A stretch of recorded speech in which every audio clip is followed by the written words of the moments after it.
When it comes to plumbing, you're going to want to make sure that you have a trained professional do the plumbing. Definitely, if they're going to have somebody install a grease trap, make sure it's a trained professional. In this slide, we're going to talk about cross connection. It's dangerous because you can have a backflow of contaminated water into the water supply where it comes from. So if it's your well, you're going to contaminate your well. If it's the city water, trust me, they're not going to be happy if you have contaminants going back into it. This right here, the next slide is going to show this all much better.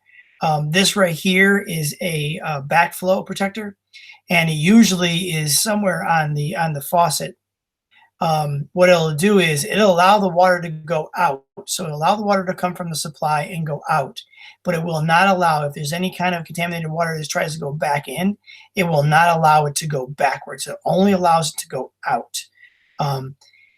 The other thing that we're going to talk about is the air gap. So if you look at the bottom of the slide, you'll see that there's a yellow circle and it says air gap prevents sewage from contaminating dishes. It's a 3-bay pot sink on the bottom.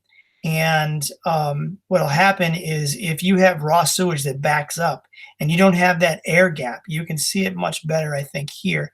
If you don't have, there's the drain, there's the pipe. If you don't have this air gap where there's no pipe connected and it's not hard piped into the thing, when that sewage comes in, the sewage will go shooting right up inside of your sink. And whether you have dishes in there or food in there, either way, it's going to get contaminated. So you want to have the air gap. So if raw sewage comes up, it comes up and it goes onto your floor, not into your pipes, all right, or not into your sink.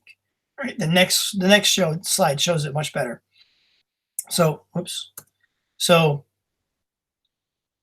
this is not correct because you can have contaminated water. A lot of people will put a mop bucket and they'll have a garden hose and it'll run down. It's fine to have that, but just make sure no one drops it inside and lets it siphon in there. You have to hold it and make sure that there's an air gap between the bucket and the hose. You have this right here, and there's the air gap. There's the drain, there's the pipe, and there's a gap in between. And then that backflow protector should be over here. And this picture over here, you can see it's hard piped all the way down. If you have sewage, raw sewage that gets backed up, it comes up the pipe and it goes right up and boom into your sink. Okay. Grease traps, make sure you have a professional install them, and also make sure that they get regularly cleaned. I was working at a facility and I was the executive chef. I thought that the food service director had it under control. Food service director thought that the maintenance guys did it on off hours when we weren't around. So all three parties thought that it was being taken care of and nobody was cleaning it out. And of course, it got all clogged up and it was a huge mess on a Friday evening. And I had to actually crawl inside this thing and clean it out by hand. And I had to make sure none of it went down the drain. None of the grease went down the drain because that's against the rules.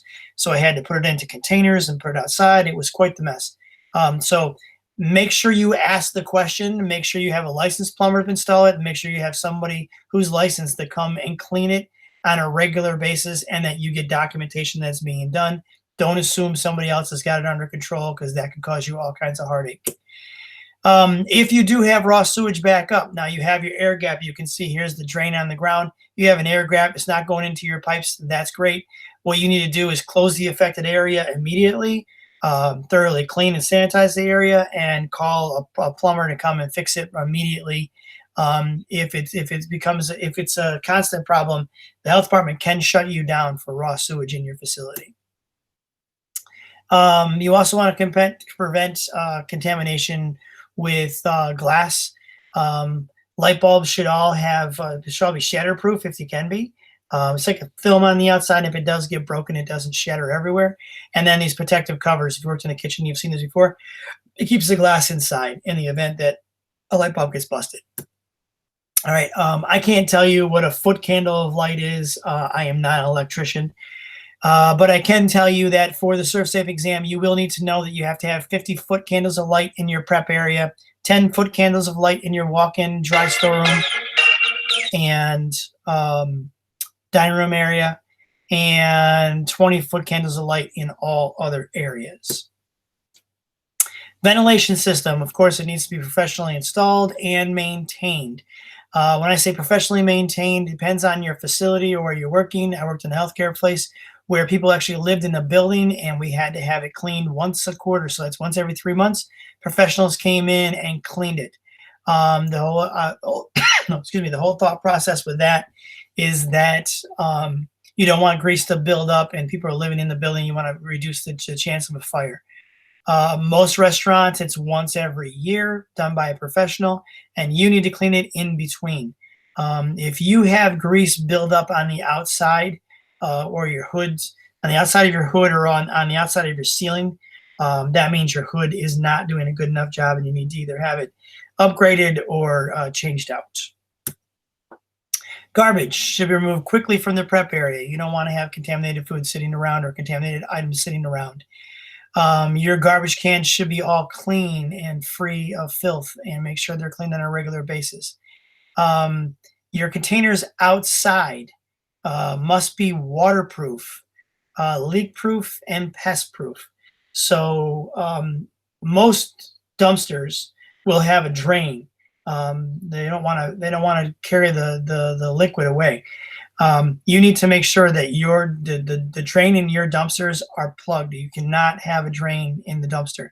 The dumpster needs to be waterproof. You don't want snow and water and everything accumulating inside of there. And last, most important, you don't want to have pests. You don't want to have rats and raccoons and all kinds of animals coming up to your dumpster. So it needs to be sealed and needs to be pest proof. And the last thing is your dumpster outdoors must be on a smooth, non-absorbent, again, there's that word, non-absorbent, cannot absorb a liquid surface. So it needs to be on like a paved surface of some kind. It cannot be on a gravel road.